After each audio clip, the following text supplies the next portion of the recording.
أعوذ بالله من الشيطان الرجيم. بسم الله الرحمن الرحيم. إن الحمد لله نحمده ونستعينه ونستغفره ونعوذ بالله من شرور أنفسنا وسيئات أعمالنا، من يهده الله فلا مضل له ومن يضلل فلا هادي له، وأشهد أن لا إله إلا الله وحده لا شريك له، وأشهد أن محمدا عبده ورسوله صلى الله عليه وآله وأصحابه وسلم تسليما كثيرا. أما بعد، محترم ورونو، موږ هغه موضوع بیانول چې د قریشو مشران او سرداران د دوهم وار د پاره و ابو طالب ته ورغله او ورته ویل: یا ابا طالب، ته په موږ کې مشر د شرف او مقام خاوند یې. موږ د مخه ستا څخه وغوښته چې وراره د دعوت او دغه بې ځایه خبرو څخه منع کړه، خو تا نه کوي منع. نور نو د قریشو په مابین کې فتنه مه جوړوه. په والله موږ پر دې نور صبر نشو کولای چې زموږ پلرو ته بد ویل کیږي، پر الهو مو عیبونه ویل کیږي، دین مو چټي او بیکاره بلل کیږي. یا دې زموږ څخه منع کړه او یادا چې ته او دې دواړه زموږ مقابل طرف یاست. نو موږ تر هغو آرام نکشینو چې یو دغه دوه ډلو څخه هلاک نسی. یعنی یا موږ ونه وژل سو یا تاسو ونه وژنو. و ابو طالب ته دا وعده او تهدیدونه لوی او خطرناک معلوم سو، او پوسو چې د نور قریشو او د عبد المطلب د اولادې په مابین کې فتنه جوړیږي. نو یا رسول الله صلی الله علیه و آله وسلم را وغوښتي او ورته ویل: ای وراره، ستا قوم ستا څخه شکایت لري او ما تراغله دغه راته وویل.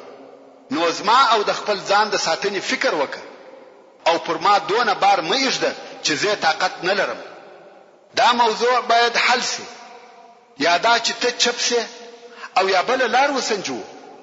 دا نه ده صحیح چې خبره دغه صفات وي او په اخر کې لو فتنه جوړه شي. د رسول الله صلی الله علیه و آله وسلم دا خیال او ګمان سو چې اکامې زما د کومک څخه لاس اخلي او اوس ما د کومک کولو څخه ضعیف سو. نو رسول الله صلی الله علیه و آله وسلم وویل: ای اکا، په والله که کفار زما پر استلاس کې المر او په چپلاس کې سپوږمۍ کښیږدي. ورونو، دغه جمله په معنا پوهیږي؟ دنیا ټوله یا شپه ده یا ورځ. شپه یې سپوږمۍ ده، ورځ یې لمر دی.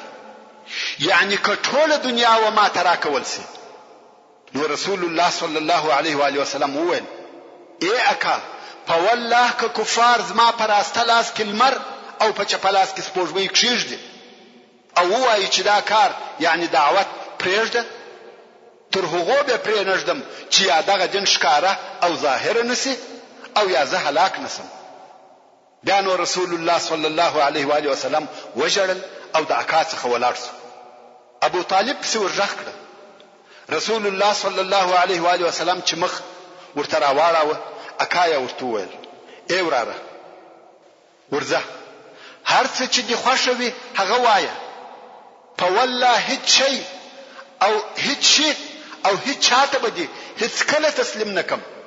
او بیا یې دغه شعر ووایه: والله لن يصلوا إليك بجمعهم حتى أوسد في التراب دفينا، فاصدع بأمرك ما عليك غضاضة، وأبشر وقر بذاك منك عيونا. دا هغه قومي اتحاد او اتفاق وو چې د هغه په سبب یې د رسول الله صلی الله علیه و آله وسلم ملاتړ او تایید کاوه، چې دغه نو د رسول الله صلی الله علیه و آله وسلم د دعوت او د دین د اظهار لپاره د قوت او طاقت مصدر او منبع و. او رسول الله صلی الله علیه و آله وسلم نور هم د دعوت په نشرولو کې زیاتوالی وکړي. وډلو ته وحاجانو ته وافرادو ته هر چاته بیل تردد او بیری د توحید او اسلامی دین بیان کوي. قریش چې ولیده چې محمد صلی الله علیه و آله وسلم نور هم خپل دعوت نشروي پوسوه چې ابو طالب نه غواړي چې محمد صلی الله علیه و آله وسلم منع کړي او یادده صلی الله علیه و آله وسلم د ساتنې څخه لاس واخلي او دی چې د قریشو د تفرقه او دشمنی سبب دی. دریم وار بیا قریش سره راټول شو او ابو طالب ته ورغله. دا واریه یو عجب وړاندیز یا پیشنهاد ورسره راوړی دی. هغه دا چې د قریشو د ځوانانو څخه یو شایسته ځوان ورسره راوستلی وو چې عمار ابن ولید ابن المغیره نومېدی. دا ځوان د نامه شرف او نسب خاوند وو، شایسته او غنی وو. او ویل یا ابا طالب دغه ځوان عمار ابن الولید واخله د ځان زوی وګرځوه، ستا سره دی اوسیږي، د عقل او قوت یې ستا او موږ به هم وتا ته نسبت کوو، ستا زوی به بولو او په عوض کې ستا وراره هغه چې ستا او ستا د پلرو د جن څخه مخالفه دي او قوم یې سره پاشلی دي را تسلیم ک چې موږ یې ووجنو. نو سړی په سړی سو. ابو طالب ویل والله دا ډیره بده سودا ده، ستاسو زوی را کوي چې دروي ساتم او زما زوی درکم چې تاسو یې ووجنی، په والله داسې به هیڅ کله پیښ نشي. مطعم ابن عدي ویل والله یا ابا طالب ستا قوم انصاف در سره وکي، خو زه تا وینم چې هیڅ شی نه قبلوي. ابو طالب ویل والله انصاف مو نه دی را سره کړی، مګر ته غواړې چې قوم پر ما راپورته کړي. ورځه هر څه چې په واسه پوره وي هغه وک. اوس چې د قریشو لاسته څه نه ورغله او دوه درې واره د ابو طالب څخه نا امیده ولاړ شو، نو یې خپل ازارونه او تکالیف تر هغه پخوا ډیر زیات کړ او په دغه ورځو کې د طاغی قریشو سره د محمد صلی الله علیه و آله وسلم د وجلو فکر په بل طریقه سره پیدا شو چې د قریشو دغه د رسول الله صلی الله علیه و آله وسلم د وجلو فکر او دغه د ازارو شدت او ډیروالی د اسلام د تقویه سبب وګرځید. هغه دا چې د مکه مکرمه دوه نامتو پهلوانان او قهرمانان د اسلام ودین ته داخل شو چې یو یې حمزه ابن عبد المطلب او بل یې عمر ابن الخطاب. خو د دوی د اسلام راوړلو تر قصې د مخه به یو څه هغه سخت ازارونه درته بیان کم چې رسول الله صلی الله علیه و آله وسلم ته ورکول کېده. عتیبه ابن ابي لهب چې د رسول الله صلی الله علیه و آله وسلم د اکازوی دی، یو ورځ ورسول الله صلی الله علیه و آله وسلم ته ورغلی او ورته ویل زه د النجم اذا هوا او ثم دنا فتدلى څخه منکر یم، یعنی دا آیاتونه نه منم. او بیا یې د رسول الله صلی الله علیه و آله وسلم په ازارولو شروع وکړه، کالیه پر څیر کړه او د رسول الله صلی الله علیه و آله وسلم پر مخ یې ورته کړه، مګر د ناړي پر رسول الله صلی الله علیه و آله وسلم نو مشته. دلته نو رسول الله صلی الله علیه و آله وسلم شرا ورته وکړه او ویل الهی ستاد سپوڅخه یو سپی پر مسلطه کې. د رسول الله صلی الله علیه و آله وسلم دغه شرا قبول شو. یو وخت دغه عتیبه د قریشو د څو نفر سره و شام ته په سفر تللی وو او هلته په یو ځای کې واړول چې هغه ځای ته الزرقاء ویل کیږي. د شپې یو زمری پر راغلی، عتیبه نار کړه ویل مال رد ویل وی په والله دغه زمری ما خوري لکه څنګه چې محمد صلی الله علیه و آله وسلم ما ته شرا کړی ده او زه محمد صلی الله علیه و آله وسلم په داسې حال کې ووجلم چې دوی په مکه کې دي او زه په شام کې یم. زمری ورنږدې سو او د ټولو خلقو د مابین څخه پر دغه عتبه حمله وکړه او سرسری کړ او دغه قاتلانه اعمال څخه یو هم هغه دی چې رسول الله صلی الله علیه و آله وسلم په حرم شریف کې منځ کاوه. د سجدې په وخت کې عقبه ابن ابي معيط کافر د صلی الله علیه و آله وسلم پر مبارکه غاړه پښک شول او تر دونه وخت یې کښکشه چې قریب و د رسول الله صلی الله علیه و آله وسلم نفس وخیږي.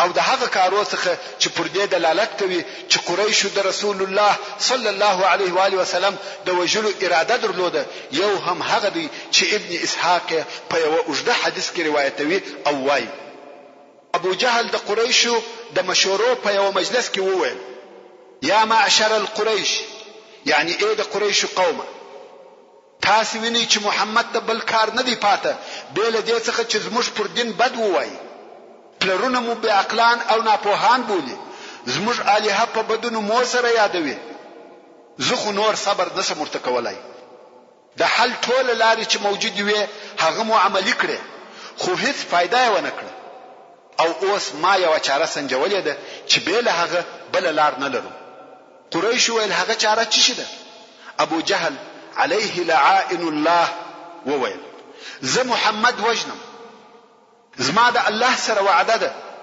چې ودونه ډبره اخلم چې تر هغه لو ډبره نسم اخستلای کوم وخت چې محمد په منځ کې سر پر سجده کښېښاوه په هغه ډبره پر سر وهم او د هغه په وجلو به د هغه څخه خلاص شو بیان واستاسي اختیار دی چې ما د عبد مناف او اولادیته ورتسلیموي او کوم دفاع کوي ستاسو خوښه ده حتی که د عبد المطلب اولاده ما مړ هم کې خو زه دا کار کوم ابو جهل د دې امت فرعون او دای شیطانی اعمال قریش ویل یا والله هیڅ کله دی وਹੀ چاته نه تسلیمو موږ ټول ستاسو دفاع کوو هر څه چې د زړه غواړي هغه وک او دا سبا ورځ هغه ورځ ده چې ابو جهل باید خپل شیطانی نقشه عملی کړي په سبا سهار کې قریش د خپل مجلس په ځای کې ناست دي او په دې انتظار دي چې اوس ابو جهل څه کوي ابو جهل یو لو ډبره ورسره کښېښول او د رسول الله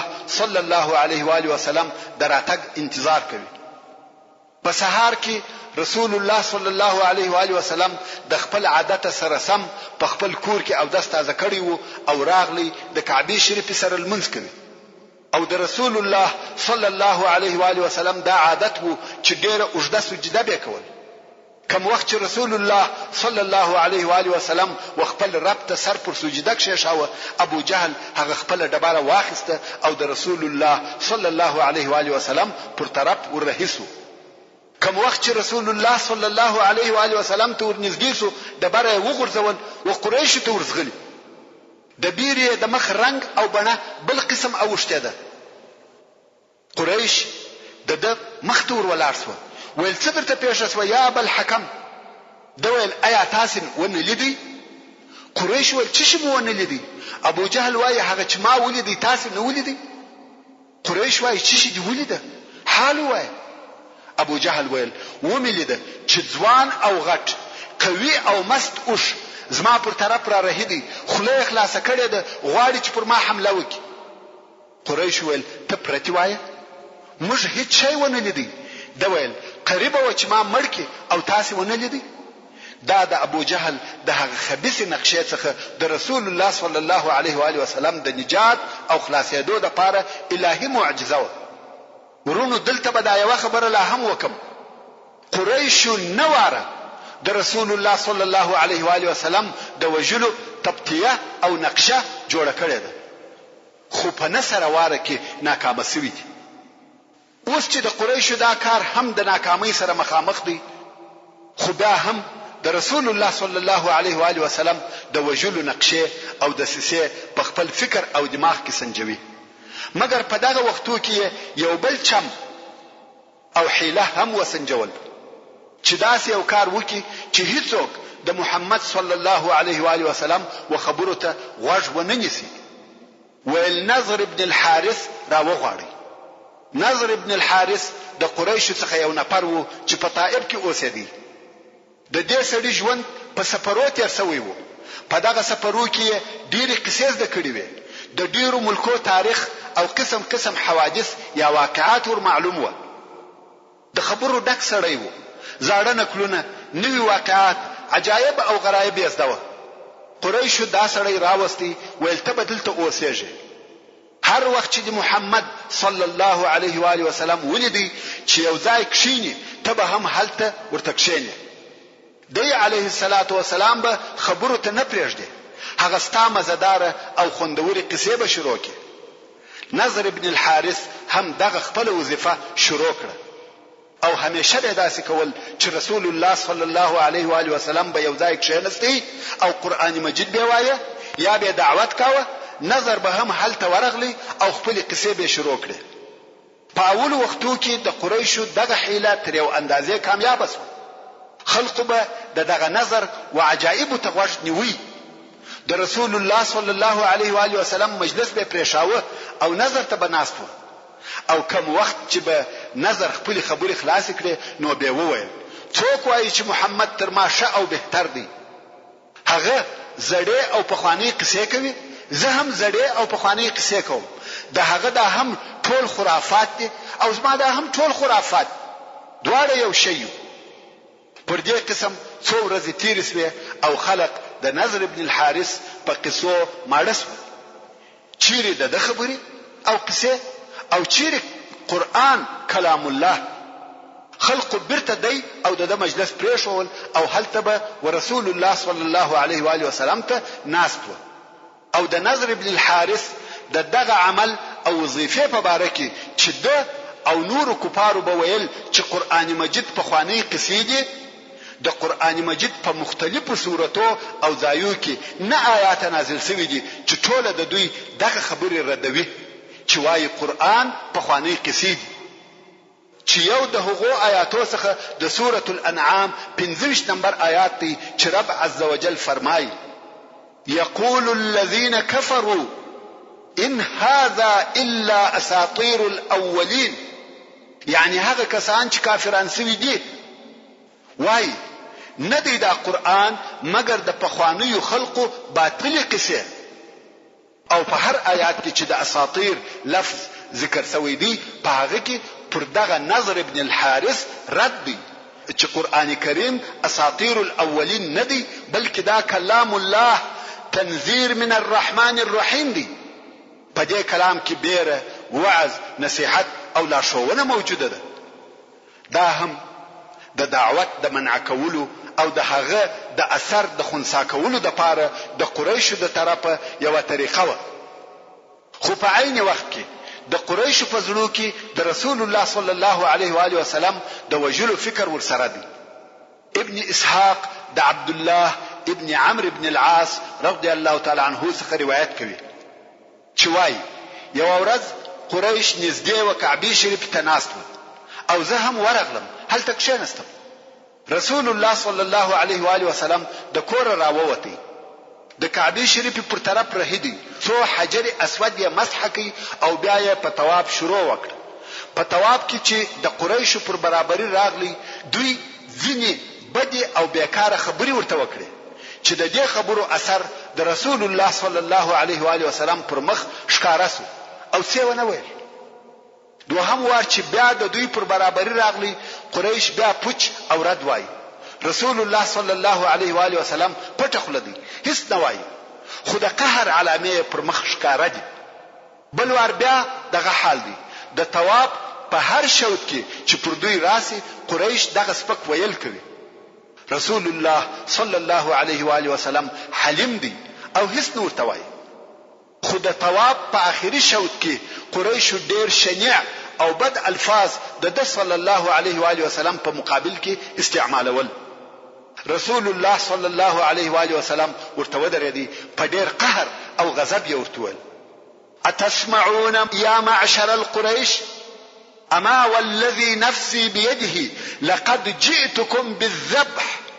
یعنی اې د قریش ډلې تاسو اوري زما دي قسم په هغه ذات وي چې زما د نفس اختیار د هغه په قدرت کې دی زبه و تاسو ته حلال ول راوړم. یعنی تاسو ټول به حلال کوم.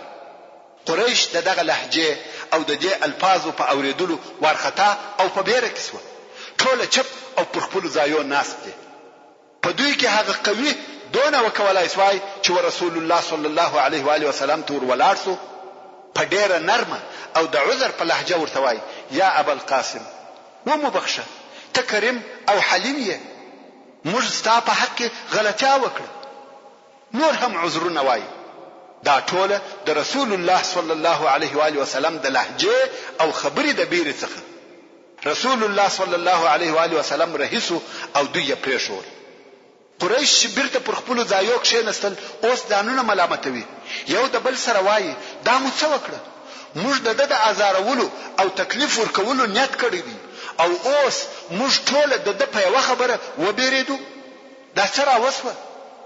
ژر مو بیا بخښنه ځینې وغوښته او زارۍ مو ورته کولې، هغه هم د په یوه خبره. قصد یې وکړي چې سبا به ډېر ازارو. دوهمه ورځ بیا قریش کعبه شریف ته نږدې ناست دي. رسول الله صلی الله علیه و آله وسلم راغلی، غواړي چې طواف وکړي. قریش ټول په یو وار ورته راولاړ شو او پر راوګرځېدل.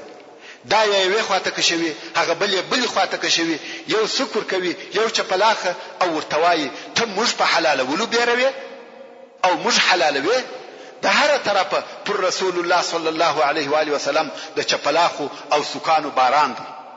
رسول الله صلی الله علیه و آله وسلم د دوی په مابین کې ورک دی، د کومې خوا دفاع وکړي؟ کار یې د قدرت وتلی دی. او نور هم پر رسول الله صلی الله علیه و آله وسلم وهل ذاتیږي.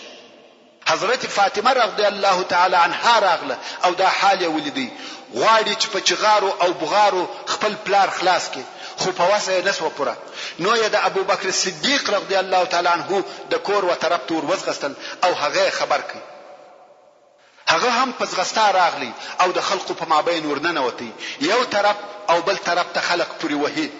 څو ځان یې ورسول الله صلی الله علیه و آله وسلم ته ورساوه او رسول الله صلی الله علیه و آله وسلم یې د قریشو د مابین څخه راوېستی. ابوبکر صدیق رضی الله تعالی عنه ژاړي او وایي تاسو پر دغه سړی وژنئ چې وایي زما رب الله دی، بس دغه ګناه ده. او رسول الله صلی الله علیه و آله وسلم یې دغه مابین څخه راوېستی. دا هغه درد، هغه تکلیف او عذاب دی چې رسول الله صلی الله علیه و آله وسلم ته د خپل قوم څخه ورسېدی. امام بخاری د عروه ابن زبیر رضی الله تعالی عنه څخه روایت کوي چې وایي د عبد الله ابن عمرو ابن العاص رضی الله تعالی عنه څخه پوښتنه وکړه چې په هغه ټولو سخت عذاب به خبر ک چې مشرکانو ورسول الله صلی الله علیه و آله وسلم ته ورکړی دي. عبد الله ابن عمرو رضی الله تعالی عنه وویل چې رسول الله صلی الله علیه و آله وسلم د کعبه شریف په حجر یا حتم کې لمونځ کاوه چې عقبه ابن ابي معيط راغلی او خپل کالی د رسول الله صلی الله علیه و آله وسلم په غاړه کې ورواچاوه او ډیر شدید یې خپکه، ترڅو چې ابو بکر صدیق رضی الله تعالی عنه راغلی او عقبه تر اوجو ونیوي او ځنې کشف او ویل تاسو پر دغه سړی وژنئ چې وایي زما رب الله دی. او په هغه حدیث کې چې د ابو بکر صدیق رضی الله تعالی عنه لور اسماء رضی الله تعالی عنها یې روایتوي، وایي ابو بکر صدیق رضی الله تعالی عنه ته ورنارسوه چې هله ملګری ته ځان ورسوه. وایي ابو بکر زموږ څخه ووتی او د څلور کوسۍ درلودې، د ورېښتانو څخه کوسۍ جوړ کړې وې چې د کور څخه ووتی دغه ویل ایا تاسو یو سړی پر دغه وژنئ چې وایي زما رب الله دی؟ هلته چې ورسېدي مشرکانو رسول الله صلی الله علیه و آله وسلم پرېښاوه، پر ابو بکر رضی الله تعالی عنه یې راواچول. اسماء رضی الله تعالی عنها وایي کوم وخت چې ابو بکر بیرته راغلی کوسۍ ته چې به ملاس وروړي هغه به زموږ په لاسو کې راغلی، یعنی ټوله یې وشکولې وې. خیر، تر دې وروسته پر رسول الله صلی الله علیه و آله وسلم نور هم آزارونه زیاتېده او قریش پر دلاور شو، جرأت یې پیدا کړ. رسول الله صلی الله علیه و آله وسلم حلیم وو، د بد ویلو او شکنځلو جواب یې چاته نور کاوه او تر پټه خوله زیات نور څه هم نسوای کولای، تحمل کوي. او هغه آیات شریف خو مو د مخه درته بیان کړي چې رب عزوجل ورته وفرمایل ولربک فاصبر، او خپل رب ته دې صبر کوه. رسول الله صلی الله علیه و آله وسلم هم په صبر دی او قریش هر ورځ آزار ورکوي او په آزار ورکولو کې ورځ په ورځ زیاتوب کوي. دغه د ظلم او طغیان د تور اوریزو په فضا کې د ضعیف خلقو د پاره یو نور او روشنايي وځلېده چې هغه د حمزه ابن عبد المطلب رضی الله تعالی عنه اسلام. حمزه رضی الله تعالی عنه د بعثت د شپږم کال په آخر کې مسلمان شو او ډېر داسې ګمان کیږي چې د اسلام د ذوالحجه په میاشت کې او د حمزه رضی الله تعالی عنه د اسلام سبب داو. یو ورځ قریش د کعبه شریف سره ناست و او رسول الله صلی الله علیه و آله وسلم طواف کاوه. ابو جهل چې هم دالته وو ورسول الله صلی الله علیه و آله وسلم ته پشکنځلو او بدویلو شروع وکړه. ډېر شدید او غلیظ الفاظ ورته وویل چې تر دغه وخت چا دغه سی بد الفاظ نه ورته ویل. د رسول الله صلی الله علیه و آله وسلم د مخ رنگ د ډېر قهر څخه تغیر کاوه مګر په وسه څه نه و پوره. په یو روایت کې وایي چې ابو جهل په یو ډبره هم پر سر وواهه او د رسول الله صلی الله علیه و آله وسلم د سر څخه وینې راتوي شوې. بیا نو ابو جهل لاړی هلته د قریشو سره د هغو په مجلس کې په فخر کښېنستی. یو ښځه چې د عبد الله ابن جدعان منځوه هغه دغه حال ولیدي چې ابو جهل پچ او رد وایي او رسول الله صلی الله علیه و آله وسلم پټ خلدي. ښځه دغه ظلم په لیدلو نه وخښ خو رهیس و. پلار کې حمزه رضی الله تعالی عنه په مخ ورغلی چې د ښکار څخه را رهي و. غشي او لیندۍ ورسره و. د حمزه رضی الله تعالی عنه ښکار خوښ و او ښکار یې کاوه، خاصتا د زمریانو ښکار چې دا د حمزه رضی الله تعالی عنه د قوت او دلاوري علامه ده او تر دغه وخته پر هغه خپل شرک و. اول چې مکه مکرمه ته داخل سو ښځې ورته وویل کچیرې تا لیدلي وای چې ابوالحکم یعنی ابو جهل ستا وراره ته څه وویل؟ حمزه رضی الله تعالی عنه وویل څه ورته وویل؟ ښځې وویل ښکنځل بد ویل هر څه چې و هغه ټول ورته وویل. حمزه رضی الله تعالی عنه وویل چا دغه خبرو جواب ورنکړي؟ ښځې وویل یا والله هیڅ چا جواب ورنکړي. حمزه رضی الله تعالی عنه چې په قریشو کې قوي ځوان و ډېر قهر ورغلی. د خپل کور په عوض د دارالندوه و طرف ته ورهیس. پلار کې وهي چاته نه دریږي فقط ابو جهل یې پکار دی چې ویني او ور حمله کوي. مستقیم هغه د قریشو اجتماع ته ورغلی. ابو جهل چې نوم یې عمرو ابن هشام دی د قریشو په مابین کې ناست دی. حمزه رضی الله تعالی عنه ورته ودرېدی.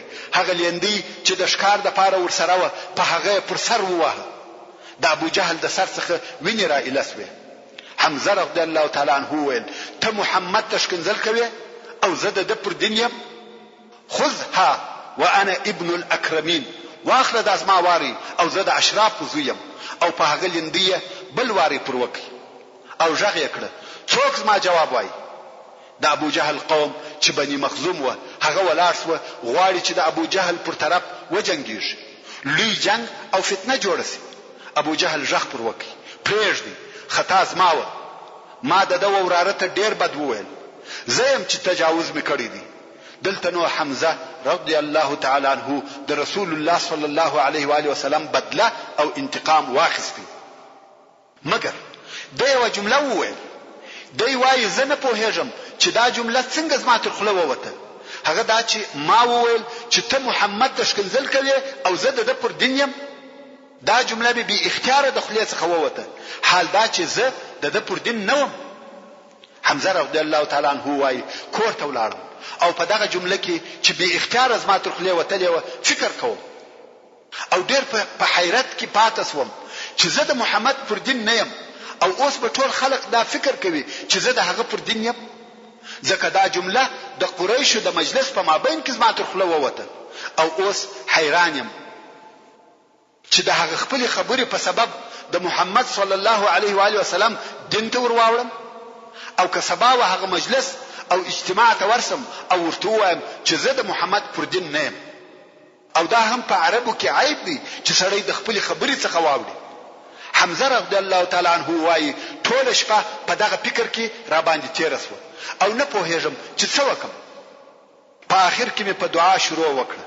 ما ویل الهي که دغه د محمد دین خیر او بهتر وي د هغه تصدیق زما په زړه کې راواچوي او که دغه څخه غیر او مخالفه وي د دغه حالت څخه چې زه پکې متردد او حیران یم ته مې وباسي.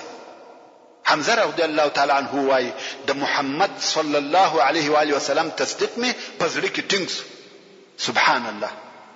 د قهر او غضب په وخت کې بیل اراده یو خبره ترخله وتلې و، هغه خبري وسمه لارې تراوستي. نو رسول الله صلی الله علیه و آله وسلم تورغلی او د شهادت کلمې وویلې. حمزه رضی الله تعالی عنہ و اسلام ته داخل سو او رسول الله صلی الله علیه و آله وسلم د په اسلام ډیر زیات خوشاله سو. بیا هم د مسلمانانو په دغه ضعیفه او مظلوم ژوند کې چې څوک په هجرت کې او څوک په عذابو او ازارو کې ژوند تیروي، یو بل نور او روشنايي وځلېده چې تر هغه اولی روشنايي ځلا زیاته او ډیره و، چې هغه د عمر ابن الخطاب رضی الله تعالی عنه اسلام. حضرت عمر ابن الخطاب رضی الله تعالی عنه د بعثت د شپږم کال د ذی الحجه په میاشت کې د حضرت حمزه رضی الله تعالی عنه تر اسلام راوړلو درې ورځې وروسته په اسلام مشرف شو او رسول الله صلی الله علیه و آله وسلم د اسلام راوړلو دعا کړې و. امام ترمذی د عبد الله ابن عمر رضی الله تعالی عنه څخه روایت کوي او امام طبرانی د عبد الله ابن مسعود رضی الله تعالی عنه او انس رضی الله تعالی عنه څخه روایت کوي چې رسول الله صلی الله علیه و آله وسلم و فرمایل: اللهم اعز الاسلام باحب الرجلين اليك بعمر بن الخطاب او بابي جهل بن هشام. یعنی الهی په دغه دوه نفرو کې چې هر یو وتا ته خوش وي چې عمر ابن الخطاب دی او ابو جهل ابن هشام دی، په هغه سره اسلام معزز کې. نو دغه دوه څخه په الهي دربار کې عمر ابن الخطاب رضی الله تعالی عنه خوش وو او د په باره کې د رسول الله صلی الله علیه و آله وسلم دعا قبول شوه. لکه څنګه چې د مخه مدرته وویل چې د قریش څخه پر مسلمانانو هغه ډیر شدید عمر رضی الله تعالی عنه، مگر په عین وخت کې په عاقل، هوشیار، خطیب، قوي او قوال سړی وو، د همت او عزم خاوند وو. د هر کار اراده چې به وکړه هغه به تر اخره رساوه. او عمرو بن هشام چې ابو الحکم ورته ویل کېده او په مسلمانانو کې نوم ابو جهل وو، هغه هم د عزم خاوند، خطیب او د قریشو د مشرانو څخه وو. معلومه خبره ده چې په مسلمانانو کې د دغه چا وجود و اسلام ته ډیر کومک رسوي. خو دغه صفاتونه په حضرت عمر ابن الخطاب او په عمرو ابن هشام کې چې په ابو جهل سره مشهور دي موجود و. نو ذکر رسول الله صلی الله علیه و آله وسلم دعا کول چې الهی په یو د عمرینو اسلام معزز کړي، که یو د دوی څخه مسلمان سي اسلام په قوي کیږي. ځکه اسلام تر دغه وخت په خپل ابتدایي او د شروع په حالت کې نو خود ضعیف و یو دغه شدید او با عزم سړی ته ضرورت درلودي. مگر د رسول الله صلی الله علیه و آله وسلم دعا د عمر ابن الخطاب رضی الله تعالی عنه په نصیب شو او د حضرت عمر رضی الله تعالی عنه د اسلام راوړلو په ټولو روایتو کې چې وګوره دا معلومیږي چې د زړه چې د وزړه د اسلام نه نوتل په تدریج سره و. د مخه تر دې چې د رضی الله تعالی عنه د اسلام راوړلو قصه بیان کو، دا بهتره ده چې د رضی الله تعالی عنه هغه د نن عواطف او مشاعر ته یو څه اشاره وکړو. حضرت عمر رضی الله تعالی عنه د طبيعت په تیزی او تندی سره مشهور او معروف و، قهرمن او شدید سړی او ډیر ځله مسلمانانو د دغه قسم قسم ازارونه لیدل دي او دا معلومه ده چې د په دننه زړه کې ضد او نقیض مشاعر موجود و. د یو طرفه د هغه عاداتو او تقالیدو احترام کاوه کم چې د پلرو او نکګانو ورته ایښو، ځان یې وهغه له لعب او شهواتو ته ورئله کړی وو کم چې د او د ماحول عادت ورسره درلودي. خو بالمقابل د مسلمانانو المنز او دا چې دوی د خپل عقیده په لار کې دغه سخت ازارونه قبلوي شورته یې او بیا د په عاقل زړه کې شک او تردد وو چې ممکن دغه شی چې اسلام وهغه ته بلنه کوي تر دغه نورو کارو ښه او بهتر وي. په فکر او دماغ کې به دغه ضد افکار پر لا اوشته او بیا به خاموشه شو. خو د اسلام په باره کې چې روایتونه سره راټول کو خلاصه یې داسې راوځي.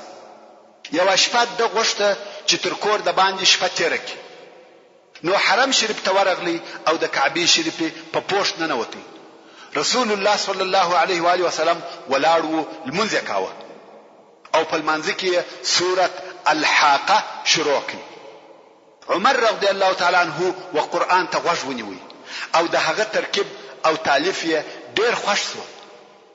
نو دی وایي ما د خپل ځان سره وویل لکه څنګه چې قریش وایي په والله دی شاعر دی.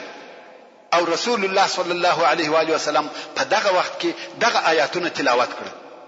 انه لقول رسول کریم وما هو بقول شاعر قليلا ما تؤمنون. یعنی بشکه خامخه دا قرآن د مکرم عزتمن رسول قول دی او دا قول د کم شاعر نه دی. تاسو ډیر لږ ایمان راوړي بلکې نه مؤمنان کېږي. عمر رضی الله تعالی عنہ وايي ما د ځان سره ویل چې شاعر نه دی نو کاهن دی. او بیا رسول الله صلی الله علیه و آله وسلم دغه آیات تلاوت کړي. ولا بقول کاهن قليلا ما تذكرون. یعنی دا قول د کاهن هم نه دی. لکه تاسو چې ګمان کوي تاسو ډیر لږ پند اخلي بلکې هیڅ پند نه اخلي. تنزيل من رب العالمين. دا قرآن د رب العالمین د طرفه نازل شوی دی. او سورته تر اخره وایي. عمر رضی الله تعالی عنہ وایي یو څه تر تاثیر لاندې شوم اسلامي وزارت را نږدې شو. دا هغه د اسلام تخم وو چې د حضرت عمر رضی الله تعالی عنہ په زړه کې کښېښول شو. مګر هغه د جاهلیت آثار او تقلیدي قومیت د پلرو او نیکګانو د دین لویوالي بیا هم پر دغه حقیقت چې د پر زړه ژغ کاوه غالب وو. بیا هم په خپل عمل کې ضد د اسلام وو. د هغه خپل زړه په پټ شعور لا نه قانع. خو بیا هم چې د په د باندنی ژوند کې هغه اول نرموالی په دې کې ولیدل سو.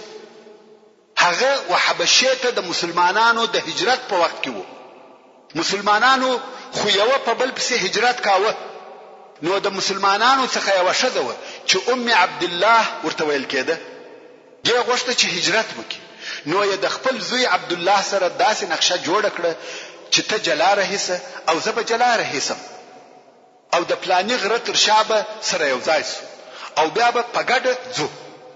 مسلمانانو هجرت په پټه کاوه. کفارو هجرت ته هم نه پریښول.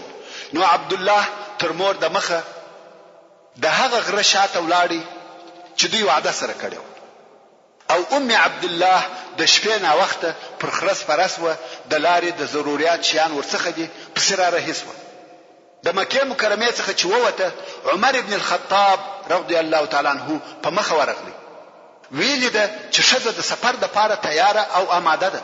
ویل چیرې ده یا ام عبد الله مسلمانان خو د سفر کولو څخه منع دي. شزه ورته ویل یا عمر ازارونه مراکړه ځکه مرا باندې تنگ کړه پرې موږ دې چې در څخه ولاړ سو نه تاسو موږ غواړي نه موږ تاسو. نو می پېژد چې هجرت تر څخه وکم تا ته څه تاوان رسیږي کله پرې شولم او لاړم. عمر رضی الله تعالی عنہ دغه خبرو په اوریدلو نرم سو او شذ ته ویل دانو جلاوالی دی یا ام عبد الله. ام عبد الله او عمر رضی الله تعالی عنہ په نسب سره نږدې او شریک و. شذ ویل هو دا فراق او جدایی ده. عمر رضی الله تعالی عنہ ویل په مخه دشه سلامتی دې ملګری. د اول وار د پاره عمر نرمیږي او څه نه وایي. شذ په تعجب کې سو او لاړه. پر هغه وعده سوي ځای د خپل زوی سره یو ځای سو. زوی یې پښتنه ځنی وکړه چا خو نه ولیدې. شذ ویل یا بل چا نیم لیدلې یوازې عمر ولیدم. زوی ویل عمر دا لوی مصیبت دی او ته څنګه پریښولې. شذ قصه ورته وکړه او ویل تر دغه سوال او جواب زیات شي نه دی پېښ شوی او په اخر کې دا هم راته ویل په مخه دشه. زوی ورته ویل مور ستالک چې دغه جملې د ویلو په سبب د دوه اسلام ته امید پیدا شوی دی. شذ ویل هو دا سره معلومیږي. عبد الله ویل والله د خطاب خربه د شهادت کلمې وایي خو عمر به ونه وایي. دا د خلقو افکار دي.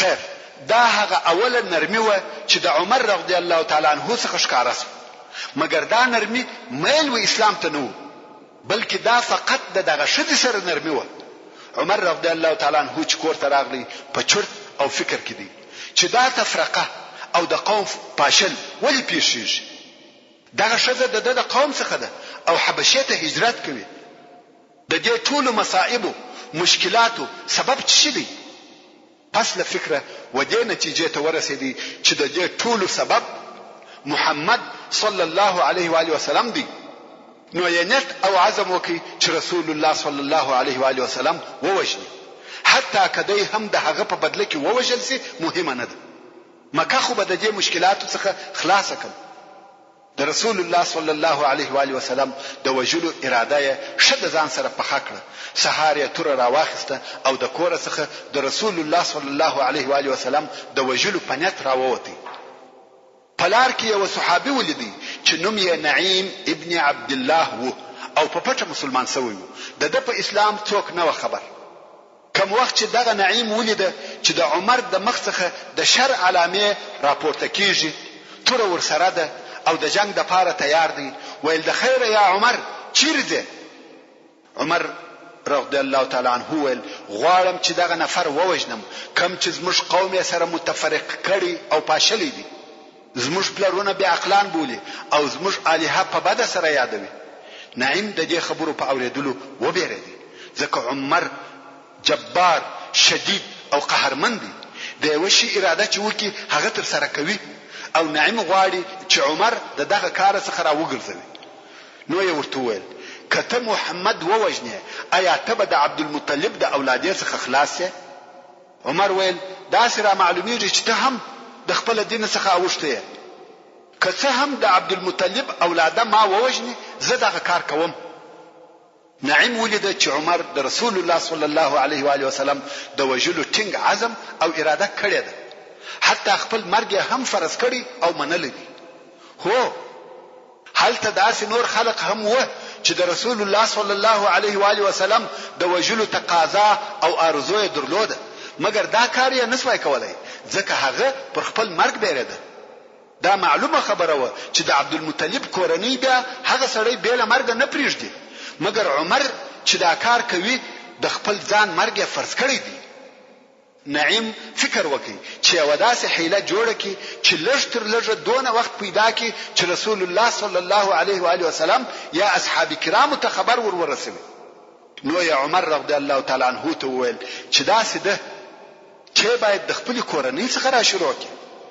اصلا د نعیم مقصد دا دی چې عمر په یو بل کار مشغول کی او دوی ورسول الله صلی الله علیه و آله وسلم ته خبر ورسوي عمر ویل مقصد دې څوک دی نعیم ویل خور دی فاطمه بنت الخطاب او د دې میړه د دین اوښتې دي او هغه دین یې پرې ایښی دی چې ته پر هغه یې عمر نو خبر چې خور او اخ یې مسلمانان سوي دي ځکه اسلام ته دعوت پټ او سری وو اسلام نو پټ رسول الله صلی الله علیه و آله وسلم پښکارا سره اسلام بیاناوه او پښکارا سره عبادت کاوه مګر ځینې کسان چې اسلام ته داخليده او یا داخل سوي وو هغه خپل اسلام نشکاره کاوه هر چا د خپل اجتماعي حال او مقام سره عمل کاوه چا په پټه ایمان راوړي چا پښکارا سره فاطمه رضی الله عنها د عمر رضی الله تعالی عنہ خور د هغه جملې څخه و چې خپل اسلام یې پټ ساتلی نو ځکه عمر رضی الله تعالی عنہ د نعیم څخه پوښتنه وکړه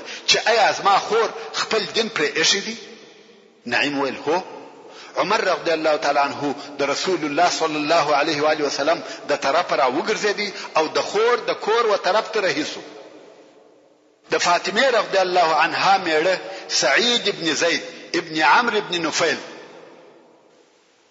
دغه سعید د هغه زید زوی دی چې د مخه بیان درته وسو چې موحد حنیف او د ابراهیم علیه السلام پر دین وو دغه سعید د هغه زید زوی دی او د اول مسلمانانو څخه دی د عشره مبشره څخه دی چې رسول الله صلی الله علیه و آله وسلم د جنت زیری ورکړی دی په دغه وخت کې چې عمر رضی الله تعالی عنہ د خپل خور فاطمه کور ته ورځي سعید رضی الله تعالی عنہ د فاطمه خاوند هم په کور کې دی خباب ابن الارت رضی الله تعالی عنہ هم د دوی سره دی او قران مجید ورته وایي.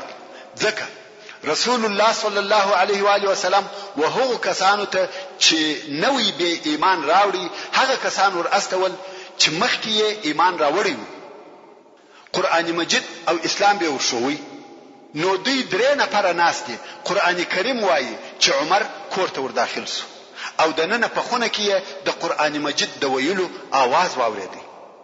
پوره نه اوري، فقط یو همهمه او جوج اوري. غوږ ورته ونیوي بیا هم نه پر بیلیږي. نو یې دروازه ور پورې وهل. عمر جبار. تاسو فکر وکړئ چې د عمر په څونه قوت او طاقت و. عمر په بدن ډیر لوی سړی و. د هغه ډیرو غټو خلکو څخه و. ډیر لوی او قوي بدن یې و. کوم وخت چې پر آس پورسو پښې یې مځکې ته رسېدې. د په مثل غټ سړی په ټولو مسلمانانو کې نو بیل خالد ابن ولید رضی الله تعالی عنہ څخه. د دوی دوه د غټوالي په باره کې وایي کوم وخت چې به ډیر مسلمانان سره یو ځای شو د ټولو د مابین څخه به خالد او عمر رضی الله تعالی عنهما معلومېده. د عمر رضی الله تعالی عنہ ډیر لوی او بردار ځګر و. د په لیدلو څوک پیردي هیبت او دبدبه درلوده. محترم ورونو، زموږ د بحث پاتې حسابه ان شاء الله تعالی پراتونکو کې واوري. سبحان ربك رب العزة عما يصفون وسلام على المرسلين والحمد لله رب العالمين. تلك التقى تلك النهى تلك نوې نړۍ نوې ورځ د ژوند نوې پاڼه النهى تلك القلائد له هر ډول اسلامي، تعلیمي، ادبي، ساینسي، تاریخي، روغتیايي او ټولنیزو معلوماتو سره تلك النهى تلك القلائد اوس په ټوله نړۍ کې افریقا، اروپا، امریکا، استرالیا، آسیا او د افغانستان په ګوټ ګوټ کې د تعلیم الاسلام رادیو سره راپیل کړي. والحلا تلك الدجى د نت پر لیکه تعلیم الاسلام -radio.com. تلك النهى تلك القلائد والحلا.